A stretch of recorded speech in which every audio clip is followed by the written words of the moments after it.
India की number 1 choice Bharat matrimony. और जैसलमेर पहुंचे रक्षा मंत्री राजनाथ सिंह ने पाकिस्तान को फिर चेतावनी दी। उन्होंने कहा कि यदि पाकिस्तान ने दोबारा दुस्साहस किया तो उसे गंभीर परिणाम भुगतने होंगे। रक्षा मंत्री राजनाथ सिंह 3 दिन के राजस्थान दौरे पर हैं। रक्षा मंत्री राजनाथ सिंह जैसलमेर पहुंचे, जहां उन्होंने भारत पाक सीमा पर तैनात सैनिकों से मुलाकात की। उन्होंने सैन्य कमांडर्स की एक प्रेस कॉन्फ्रेंस में हिस्सा लिया और सेना के वरिष्ठ अधिकारियों के साथ सुरक्षा व्यवस्था और सैन्य तैयारियों पर चर्चा की। रक्षा मंत्री ने बड़ा खाना के दौरान सेना के जवानों के साथ रात्रि भोज भी किया। रक्षा मंत्री ने जैसलमेर से पाकिस्तान को फिर चेतावनी दी। उन्होंने कहा कि यदि पाकिस्तान ने दोबारा दुस्साहस किया तो उसे गंभीर परिणाम भुगतने होंगे।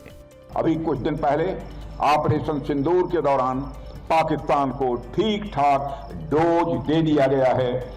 अब कुछ भी हरकत करने से पहले वह 100 बार सोचेगा और अगर पाकिस्तान ने दोबारा कोई हरकत किया तो उसका परिणाम क्या होगा, यह पाकिस्तान को भी अच्छी तरह से पता है। क्योंकि ऑपरेशन सिंदूर साथियों अभी खत्म नहीं हुआ है, उसे सिर्फ स्थगित किया गया है। और यूपी के कासगंज में पार्किंग को लेकर विवाद। बड़ी खबर आपको बता दें, 2 पक्षों में मारपीट और पथराव तक हो गया और देखते ही देखते दोनों पक्षों के बीच फायरिंग हुई। जानकारी के बाद पुलिस मौके पर पहुंची, घायलों को अस्पताल में भर्ती कराया। पार्किंग का विवाद,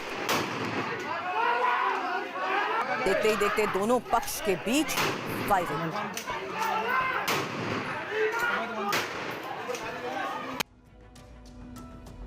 और बरेली से रामनगर जा रहे मास से भरे सख्त वाहनों को लेकर जमकर हंगामा हुआ। हिंदू संगठनों ने गाड़ियों में तोड़फोड़ की। पुलिस ने दोनों पक्षों को थाने में बिठाकर समझाया, लेकिन बात नहीं बनी। पूरा मामला इस रिपोर्ट में देखिए।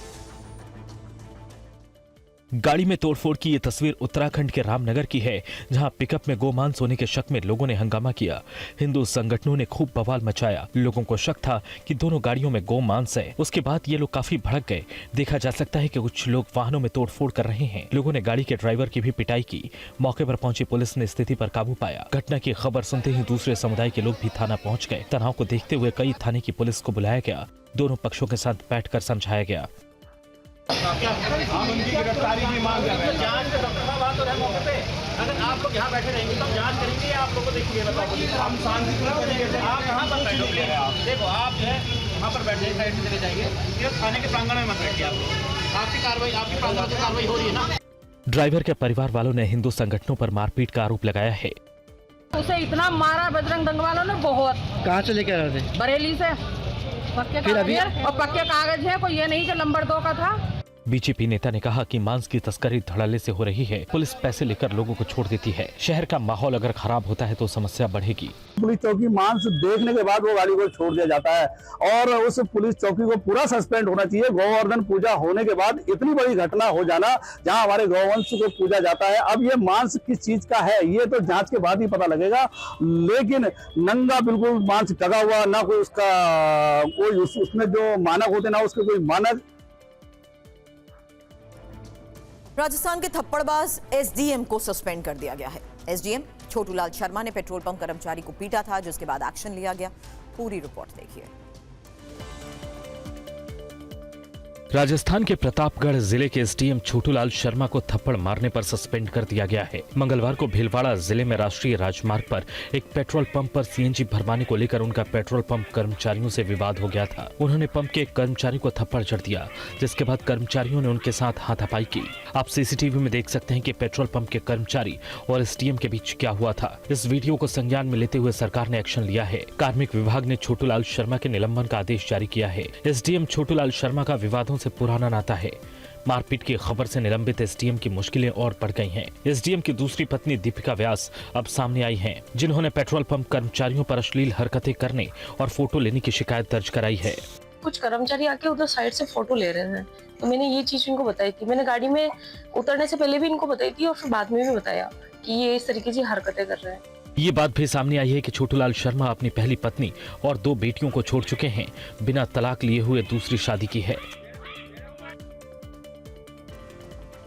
बरेली को हिंसा की आग में झोंकने वाले तौकीर रजा पर उनकी बहू ने संगीन आरोप लगाए। निदा खान ने तौकीर से अपनी जान को खतरा बताया।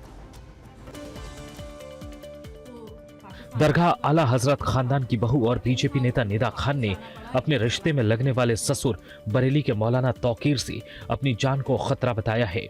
निदा ने कहा कि उन्हें धमकी भरे फोन आ रहे हैं, कई गाहे बगाहे धमका रहा है। निदा के पति मौलाना तौकीर के भतीजे हैं जिनके साथ तलाक का केस चल रहा है। तौकीर रजा की गिरफ्तारी के बाद निदा खुद को असुरक्षित महसूस कर रही हैं। अगर मैं सोशल मीडिया पे हूँ तो मैं किसी की गाली खाने के लिए नहीं बैठी हूँ। अगर मैं घर से निकल रही हूँ तो मैं सेफ और सिक्योर हूँ, क्योंकि मैं नहीं चाहती कि कोई भी आगे कल को मेरे मुंह पे तेजाब फेंक जाए, मुझे गोली मार दे, क्योंकि इस तरीके से तो माहौल बिल्कुल ही मेरे अगेंस्ट चला जा रहा है। बस्ती में एक युवक को पेड़ से बांधकर पीटने का वीडियो सामने आया। पीड़ित पक्ष ने कार में तोड़फोड़ के भी आरोप लगाए। यूपी के बस्ती में दलित युवक को इसलिए दबंगों ने पीटा क्योंकि गली की शिकायत लेकर ये दबंग के घर पहुंचा था। दबंगों ने शिकायत लेकर पहुंचे दलित युवक को पेड़ से बांधकर जमकर पिटाई की। युवक के कपड़े फाड़ दिए और लाठी डंडे से प्रहार किया। पेड़ से बांधकर इतना पीटा कि वो गंभीर रूप से घायल हो गया। किसी तरह युवक ने भागकर गन्ने के खेत में छुपकर अपनी जान बचाई। कौशल किशोर और उनकी बेटी हमको खींच के पकड़ के लेके आ रहे थे, हमारा कपड़ा फाड़ दिए। उसके बाद में लेके गए, पेड़ के पास में बांधे हैं रस्सी से। फिर उसके बाद में हमको बहुत मारे पीटे हैं। फिर उसके बाद में फिर दोबारा लाठी लेके आ रहे थे मारने, लेकिन किसी तरह से छुड़ा के वहाँ से हम भागे हैं। युवक जब अपनी बहन के साथ आधार कार्ड ठीक कराने जा रहा था, रास्ते में दबंगों के पिता से मारपीट की शिकायत की तो वो अपने बेटे को समझाने की बजाय मारपीट पर उतारू हो गए। युवक की बहन को गाड़ी से खींच लिया और पिटाई करने लगे। हमको गाड़ी से खींच लिए सर। हमको जब गाड़ी से खींच लिए तो जो है कि हमारे भाई पीछे से आए, कहें चाचा ये सब आप क्या कर रहे हैं, लेकिन एक बात हम लोगों का नहीं सुने सर। हमको हमारे ऊपर पहले जो है कि हाथ से लात से मारे सर। पिटाई के बाद पीड़ित ने पुलिस से शिकायत की है। पुलिस ने कार्रवाई का भरोसा दिया है। पूरे प्रकरण में थाना स्थानीय द्वारा त्वरित कार्रवाई की गई। परिजन द्वारा लिखित तहरीर दी गई, जिस पर थाना स्थानीय पर सुसंगत धाराओं में मुकदमा पंजीकृत किया गया है। अग्रिम वैधानिक कार्रवाई की जा रही है। पीड़ित का मेडिकल कराया जा रहा है। एहतियात के तौर पर फोर्स लगा दी गई है। दिल्ली में छठ पूजा पर बीएचपी ने पूजा सामग्रियों को लेकर विशेष अभियान का ऐलान किया। कांग्रेस ने इस पर सवाल उठाए। क्या है ये अभियान, देखिए इस रिपोर्ट में।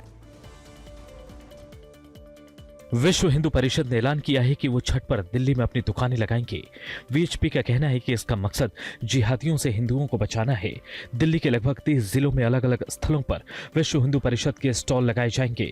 दिल्ली प्रांत विश्व हिंदू परिषद ने ये निश्चित किया है कि एक जिहाद मुक्त छठ पूजा ये बनाई जाए दिल्ली के अंदर। इसके अंदर हम लोग भक्तों का और जो भी व्यवस्थापक है उनका सहयोग करेंगे और कोई भी प्रोषित पूजा सामग्री भक्तों को ना मिले, इसके लिए विश्व हिंदू परिषद दिल्ली में 30 स्थानों पर अपने खुद के स्टॉल लगाने की कोशिश में है। वीएचपी के इस ऐलान के बाद अब कई सवाल उठने लगे हैं। कांग्रेस नेता इमरान मसूद ने कहा कि ये अपनी दुकान चलाने और सामान बेचने का तरीका है। बताइए कौन सी भैंस का दूध इस्तेमाल हो रहा था? वो भैंस हिंदू की थी कि मुसलमान की थी? वो खेत हिंदू का था कि मुसलमान का था? ये अमूल डेयरी से दूध लोगे, इस डेयरी के अंदर कितने लोगों ने दूध दिया? वो धर्म देख करके दूध दे रहे हैं क्या? वो भैंस का दूध भी धर्म देख करके होगा?